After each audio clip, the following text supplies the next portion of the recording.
Now in iPhoto 11, we have this Projects tab available to us. And if I select it, currently it's empty. But we'll see that we have some shelves. This is supposed to imitate a bookshelf.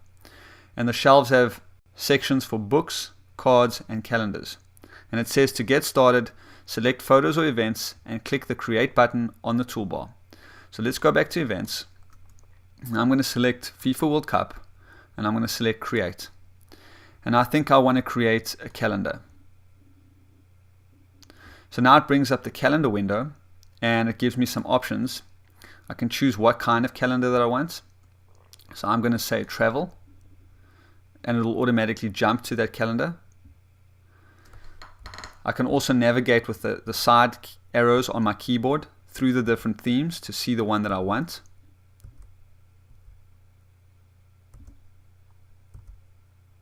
But I think I like travel. And once I'm happy, I can just say create. And you can choose the date that you want the calendar to start. So I'll leave it at 2012.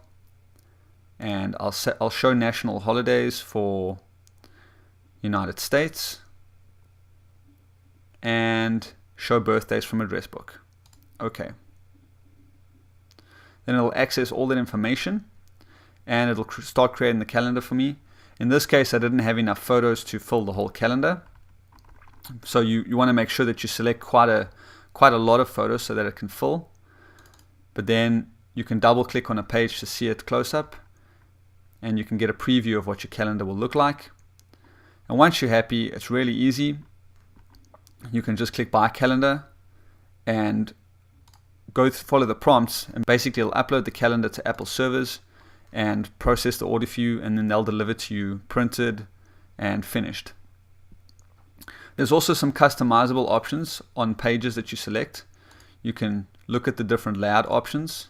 So you can change how many photos you want on the page. So if I want 7 photos, there's one option for 7 photos. I'll select that. And you'll see that the page changes to 7 photos. And you can do that for all the pages that you have. So I think I'm happy with this. I'll go back to projects. And now we have my calendar available on the project shelf. So now I want to create a card. So I'll go back to my events tab and I'll go and select this photo and I'll say create card. And I can choose whether I want a folded, letterpress, or flat card. So in this case I want letterpress. And you can choose again the theme, or you can just navigate with your arrows.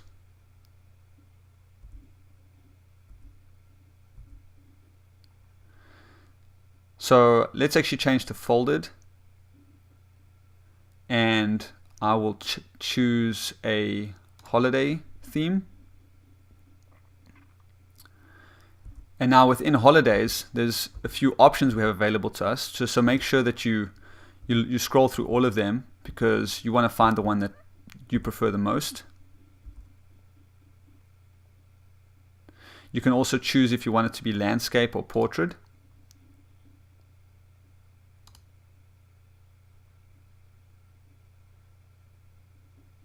And you can choose the color.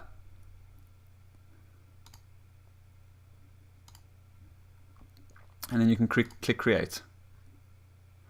And then from there we have a text box available to us where we can customize the message that we want. We can insert a title.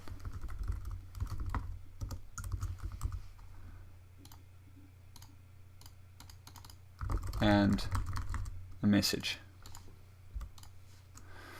So once we're happy, we can then again buy a card and follow the prompts and Apple will deliver the card to you.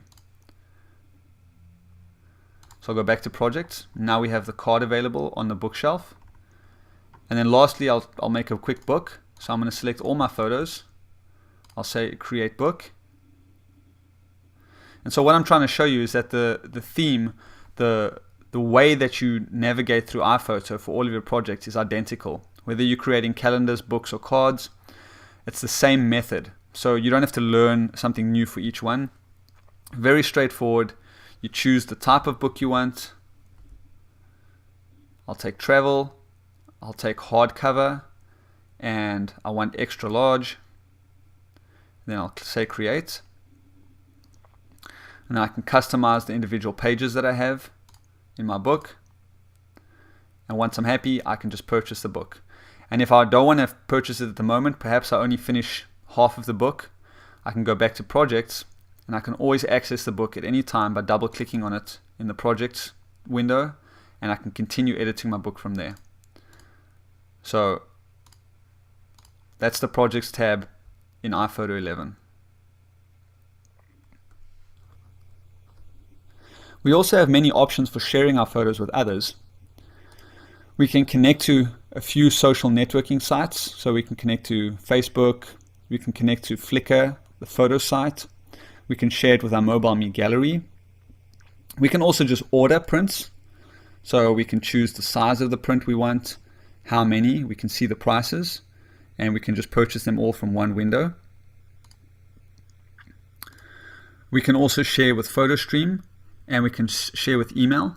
So I'm going to use the email one just to demonstrate, and I will say set up.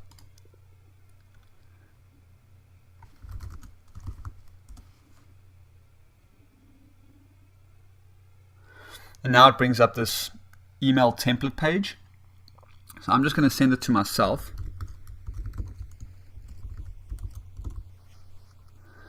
And I can choose a theme that I want for my photos. So I want, I think, letterpress. And you can see it formats it as an HTML email with a really cool theme. And you can then edit the content of your email. So I can insert a title. So I'll say FIFA World Cup.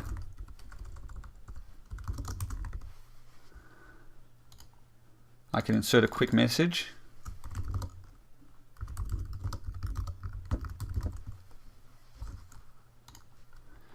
And I can also edit the photos that I want by selecting the photo. I can zoom in. Once it's zoomed in, I can drag it around.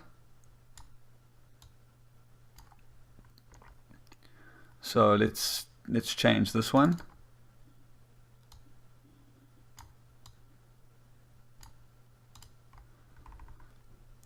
And then I also have an option to attach the photos to the message in the bottom right hand corner here. So if I don't select that, it'll just send this email for them to view as you see it here. But if I check this, it'll also add a zip file with all the photos in as an attachment for them to view the photos as separate files. And you can choose for the photos to be optimized or small, medium, large, or actual size. So I'll just leave it on optimized. Optimized generally makes them still a decent resolution for you to view, but not full quality so that the email becomes really large. And you can see it gives an estimation of the file size. So depending on the setting you choose, it'll show you what the file size will be. So I'll click send.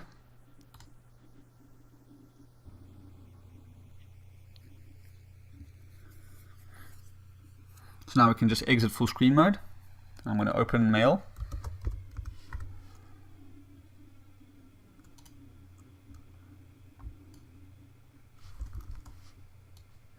And there we see the email come through.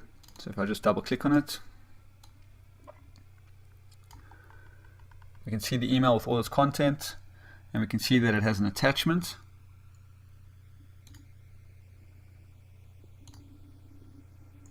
With a zip archive that we can unzip, and we can view all the photos as separate files. So that's just a really nice way of sharing photos with friends and family. And you also have some really great features for connecting to Facebook. You can control your Facebook albums from within iPhoto. You can control your Flickr albums from within iPhoto. You can even tag faces of people for your albums in Facebook. It's just really, really great integration with those services.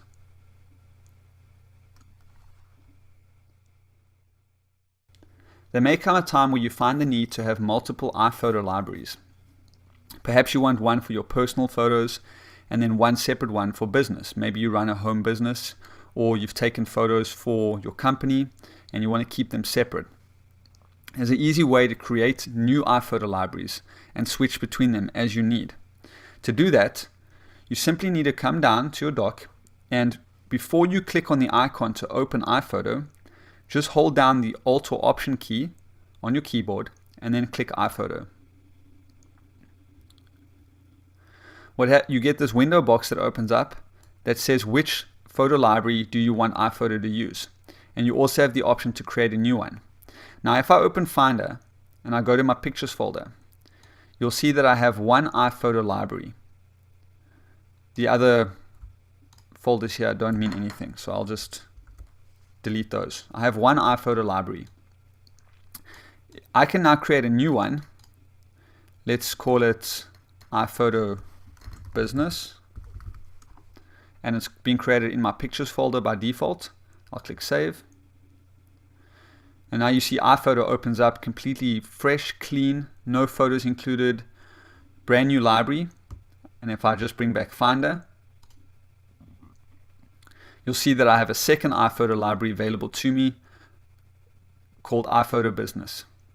And now to switch between the two of them, I can just quit iPhoto. Either I can just double click on the library that I want to access. So if I want to go back to my old one, I can just double click. iPhoto will open that. Or if I hold down Alt or Option when I start iPhoto up, it'll show me the list of libraries I have available, and I can just select the one I want and click Choose, and it will open up. And on that note, we'll end here. That's all for this Apple Champ tutorial. See you next time.